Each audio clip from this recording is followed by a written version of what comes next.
Hello and welcome to your Newsmax Daily for Thursday, June 5th, 2025, World Environment Day, created by the UN General Assembly in 1972 to highlight environmental issues and inspire people to take action in protecting the environment. Sort of like Earth Day, but different. June 5th is also Long-Term HIV Survivors Day, to recognize those living with a disease that at one time pretty much carried a death sentence. In the headlines, wow, where do we even start? On the same day President Trump signed a presidential memorandum ordering an investigation into the previous administration, and the same day Congressman Jim Comer, chair of the House Oversight Committee, sent letters to top Biden advisors demanding they answer questions or face subpoenas, Biden's former press secretary announces she's leaving the Democratic Party as she runs for cover under the guise of a book titled Inside a Broken White House, of all things. Well, that pretty much solidifies the allegations, doesn't it? She was the press secretary, keep in mind, just 5 months ago. At the beginning of the year, she was still in office covering for Joe. Now she has a book about the broken White House and the betrayal of the Democratic Party. A house of cards will eventually crumble. President Trump also signing a proclamation blocking all nationals from 12 countries.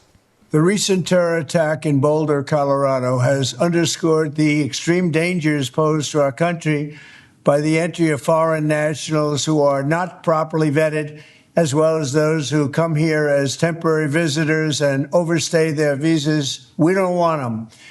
In the 21st century, we've seen one terror attack after another carried out by foreign visa overstayers from dangerous places all over the world. And thanks to Biden's open door policies, today there are millions and millions of these illegals who should not be in our country.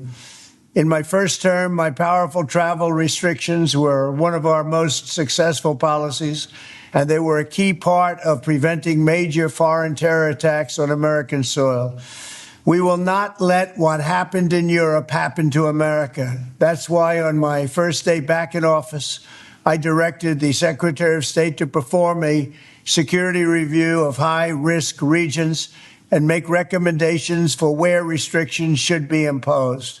Among the national security threats their analysis considered are the large-scale presence of terrorists, failure to cooperate on visa security, inability to verify travelers' identities, inadequate record-keeping of criminal histories, and persistently high rates of illegal visa overstays, and other things. Very simply, we cannot have open migration from any country where we cannot safely and reliably vet and screen those who seek to enter the United States. That is why today I am signing a new executive order placing travel restrictions on countries including Yemen, Somalia, Haiti, Libya, and numerous others. The strength of the restrictions we're applying depends on the severity of the threat posed. The list is subject to revision based on whether material improvements are made, and likewise, new countries can be added as threats emerge around the world. But we will not allow people to enter our country who wish to do us harm, and nothing will stop us from keeping America safe. Thank you very much. The White House releasing that video last night, and this is Rob Finnerty, host of Finnerty on Newsmax. The most painful manifestation of an open border is when an illegal alien commits a crime in this country, and Democrats and the media still either don't seem to understand that, or worse, but probably more likely, they don't care. But no matter what they say or what they do, Donald Trump has changed the Republican Party forever. There are more Trump Democrats today than there ever were Reagan Democrats in the 1980s. And I know that'll upset certain people to hear, but it's the truth. And with the rise of Donald Trump, we have witnessed the fall of the Democratic Party as we've known it for generations, my whole life. Democrats are now the party of illegal immigration and crime, the party of men playing women's sports, the party of endless war, the party of endless Pride Month, the party of weakness and really weak people, which is why Donald Trump won.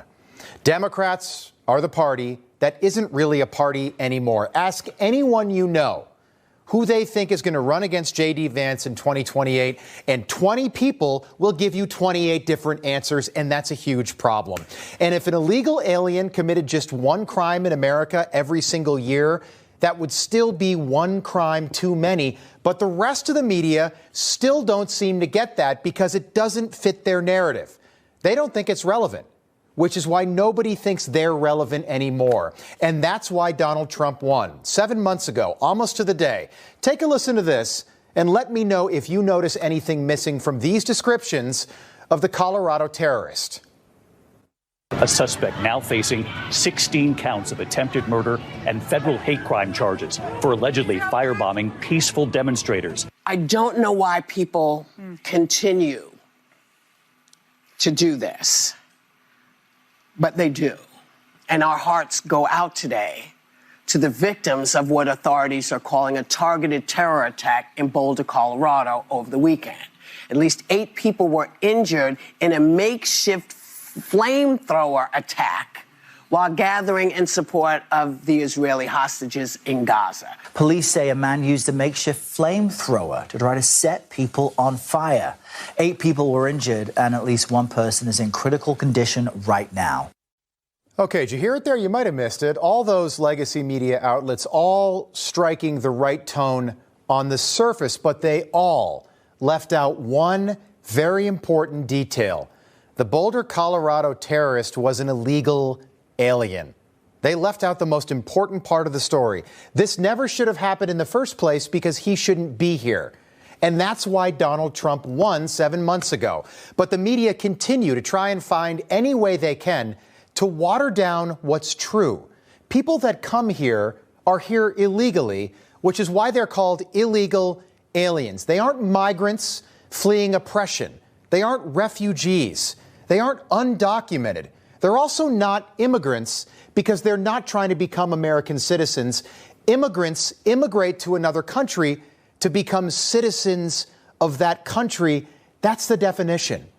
Joe Biden illegals are here illegally, and they are all running from the law every day. They don't want to be found, but the media are still doing everything they can to protect these people with a brand new term. The Washington Post, the New York Times, Axios, and others are all now calling illegal aliens unauthorized immigrants, instead of just calling them criminals, because that's what they are. Because the first thing they did when they crossed the border illegally was commit not just a crime, but a federal crime. The media never seem to want to call something what it is.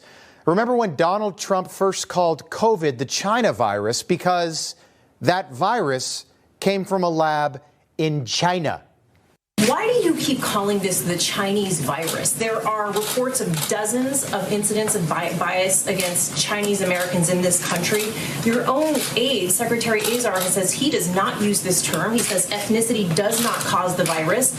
Why do you keep using this? A lot of people say it's racist. It's not racist at all. No, not at all. It comes from China. That's why. Comes from China. I want to be accurate. About Chinese Americans please, in John. This country. Please. The aides behind you. Are you comfortable with this term? I have great love for all of the people from our country. But as you know, China tried to say at one point, maybe they stopped now, that it was caused by American soldiers. That can't happen. It's not going to happen. Not as long as I'm president. And that's exactly the thing.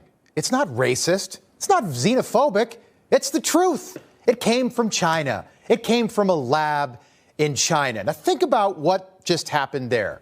COVID kills more than 1 million Americans. And the first instinct from that woman who works for the legacy media, who works for ABC News, is to protect China. How backwards is that?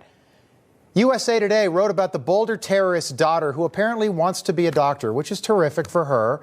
But she'll never get to live that dream here in the U.S. because her family is being deported, which is the right thing to do. These people are all here illegally. And your dad is a terrorist. Not only that, a modern-day Nazi.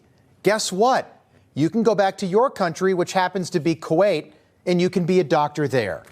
The White House tweeting today, 6 one-way tickets for Mohammed's wife and 5 kids, final boarding call coming soon. And the media hated that tweet today. Guess what? That's the right thing to do. But the first instinct from our own media today was to write a story about the terrorist's daughter, not the 88-year-old Holocaust survivor that her dad tried to burn to death on Sunday. That's our media, and that's why Donald Trump won. Finnerty on Newsmax, 8 p.m. Eastern. It's so simple, so basic, right? It's not racist or xenophobic or anything else. It's just the truth.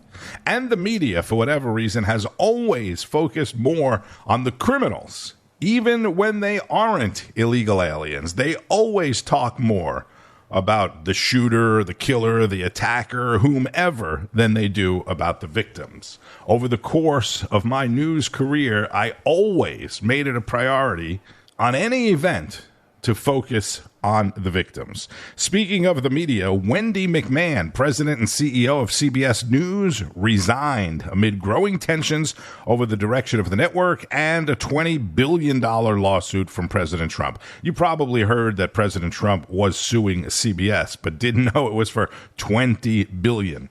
That's over the editing of the 60 Minutes interview with Kamala Harris. And you may remember several months ago, ABC quietly settled a suit with the president over George Stephanopoulos. One of the many people the House Oversight Committee is talking to as part of the investigation into the Biden's mental health and auto pen cover-up is the former president's doctor who vouched for President Biden right up until the end. More from Rob Schmitt, who spoke with Chairman Comer. This is Kevin O'Connor, Dr. Kevin O'Connor, the one that wrote in February 2024, right in the last year of the term, that Biden was healthy, active, and robust and remained fit to successfully execute the duties of the presidency. Is there any possible way that this man believed what he wrote? Congressman James Comer joins us now. Your team spoke with the doctor that told us that Joe Biden was just fine. How did that phone call go? Well, I'll be honest with you and make a long story short, Rob. It did not go well. It did not go as we intended.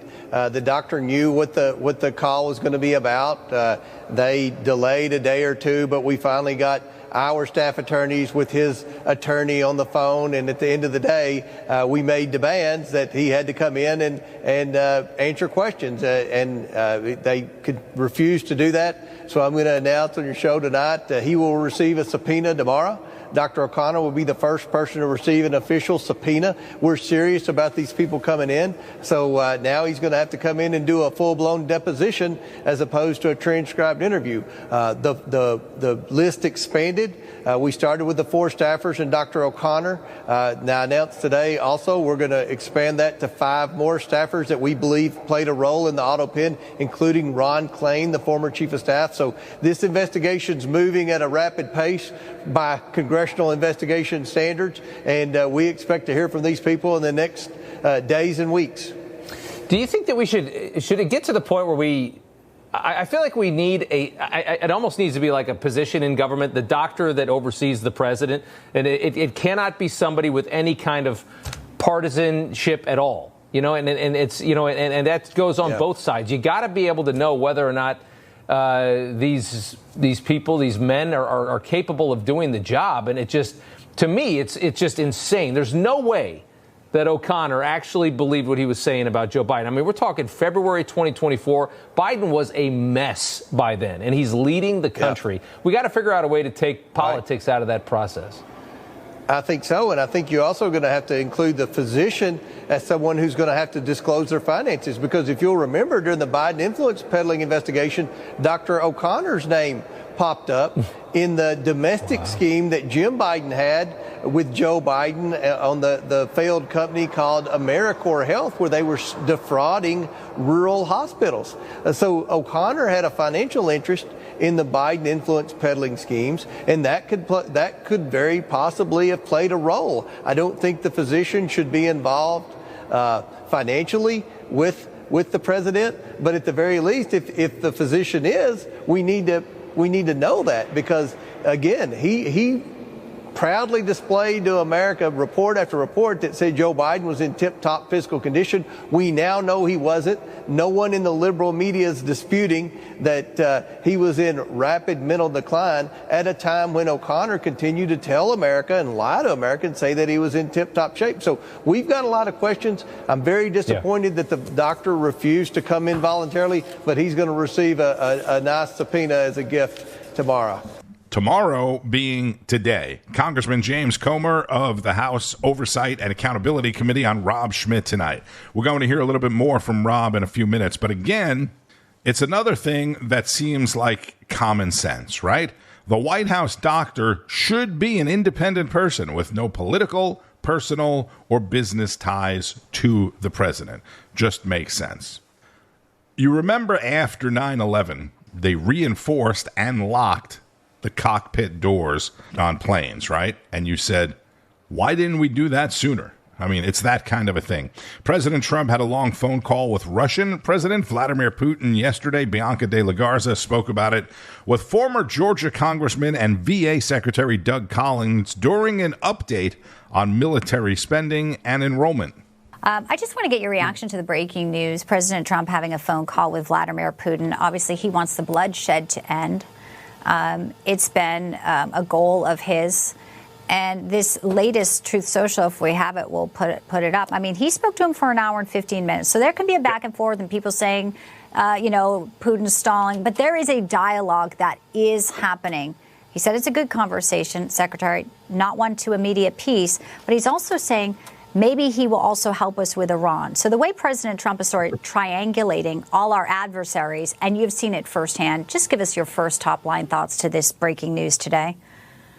Look, I'm glad that there's Donald Trump sitting in the White House and not Joe Biden. And I think that's the biggest thing. Because Donald Trump, look at this. People, amazingly, they either like him or they don't like him for really a lot of times irrelevant reasons. But here is a president of the United States who's on the phone, who's talking to the Russian leader, who's talking to the other world leaders, saying, we've got to solve this to make a peaceful world. Notice that I've rarely ever heard the Biden administration talk about peace in Ukraine. They're always talking about angles of us being involved in Ukraine or Russia as adversaries and going forward, which was fine in a sort of a war standoff. But isn't it refreshing to have a president who is not going to let the U.S. be drug into something that it's not going to. We're going to support our friends and we're going to do that across the world. But he says, I want to see peace. And I think that's the most important part of that whole social post. And then, as you said, he tied it into Iran. I like a president who can actually bring in more than one topic at a time. This is what we're seeing. That's world leadership right there. VA Secretary and former Georgia Congressman Doug Collins on Newsmax, and Florida Senator, Navy veteran, and Trump ally Rick Scott spoke with Wake Up America. Elon, obviously an outsider, came in to trim. There's some, war of words here. But there are a lot of things that, Speaker Johnson says it's not personal. He, has the razor-thin majority. You know the position he's in. You also know the position the Senate's in. Senator Ron Johnson, who has opposed it, just told me in the last hour, though, he does see a path forward if they break out some elements. Do you think that's feasible and still to the vision of President Trump? Well, look, being on Capitol Hill for 8 years and now being in the administration as well, being in this town for a long time, this is exactly what you expect in something like this. Everybody has their angle. Everybody has their opinion, except there's one thing that really matters the most, and that's President Trump. President Trump was elected to do exactly what they're doing right now in this big, beautiful bill. He was elected to make the changes, to make tax cuts permanent, to take the tax on tips off, to do these kind of things that actually make a difference in people's paychecks. That's why people trusted him. That's why people are still trusting him to do this. And I think the Hill will do what they need to do. I respect the Hill. I got a lot of good friends on both sides of the aisle up there, on both sides of the Senate and the House. But at the end of the day, they got to realize that this is about coming together for the American people and finding the best possible solution that gets 218 votes and gets the 60 votes and the 51 votes in the Senate to make this happen. This is important. And yes, there's a lot of equities here, and things can't be always finished overnight. But with this bill and President Trump's backing, this is good for the American people. Florida Senator and former Governor Rick Scott on Wake Up America, who also spoke with North Dakota Republican Senator John Hoeven. Florida Senator Rick Scott, who joins us now this morning. Good morning, Senator. Great to see you. So as it stands right now, what is your biggest issue with this bill? Well, first off, I want to get a bill passed. I support the president's agenda. I know we have to make these tax cuts permanent. I know we've got to make sure the president has the money to secure the border and make sure he plus up our military. But let's remember, we're running $2 trillion deficits every year. Inflation will not get under control. Interest rates are not going to come down until we start balancing the budget. I did this as governor. I balance the budget every year. It's not easy to balance a budget, but you have to do it every day. You say, this is what my revenues are going to be. I'm not going to have expenses more than that. So what we've got to do is go line by line through this budget and to figure out how do we save money. What Elon Musk and Doge has been doing shows us that there's unbelievable waste in the federal government. And so we've got to take our time, find the savings, get the spending under control, and that's what I plan on doing. Yeah, Senator, one of the things that the White House is pushing back on is the Congressional Budget Office, CBO, estimate about the deficit being caused by this, because they said it only counts spending and tax cuts, has no factoring in of economic growth, which should help offset that. What is your thought on that? Well, I think Trump is going to do a great job. I think you've already seen, like the Federal Reserve in Atlanta already put out that the GDP is going to grow, they believe, over 4%. All right, so that's all positive. But let's remember, if you're running $2 trillion deficits, just to get your GDP to grow, that doesn't mean federal revenues, get GDP to grow at the same rate as our debt increase every year, which is $2 trillion, that means we have to have a GDP growth of 7% a year. And that's not actually revenues to the federal government. So I know what we have to do is balance the budget. So we've got to go through line by line. I mean, look, the CBO, any projection is simply a projection. But we do know we're running significant $2 trillion deficits. We've got to get these deficits under control. That's North Dakota Republican Senator John Hoeven on Newsmax. That's what people voted for, and that's what people want to see. Yes. Shifting gears a bit here to wrap it up. Every Wednesday, Carl Higbie has a segment called Unfiltered, where he invites other Newsmax hosts on to discuss the issues. Yesterday, it was Rob Schmitt and John Tobacco, host of the Wise Guys show on Saturday night. Well, good morning, Mark. Charlotte, good to be with you.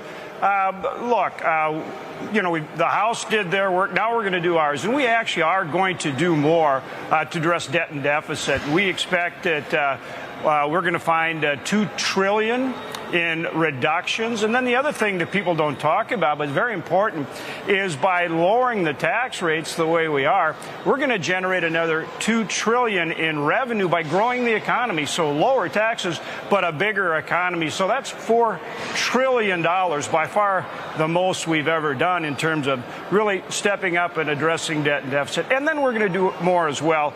You saw the president is, I think, going to send up today the first rescission, which is about $10 billion, $9.4 billion. And then that really goes to what Elon Musk was doing in Doge, which relates to discretionary spending. Because remember, mandatory spending is what we can address in reconciliation. So we're going to do both. And I think that, Democrats are going on and on about how we're cutting way too much. So, we know that there's a lot of opinions out there. But these are the things that President Trump ran on, along with securing the border, making our country strong, and these other things that, people really want to see done. And that's exactly what we are going to do. And we want to get it done by July 4th. Yeah, so as the bill stands right now, the House version, would you support it? I know you want to get it done by July 4th. Are there certain things that you still need to see done?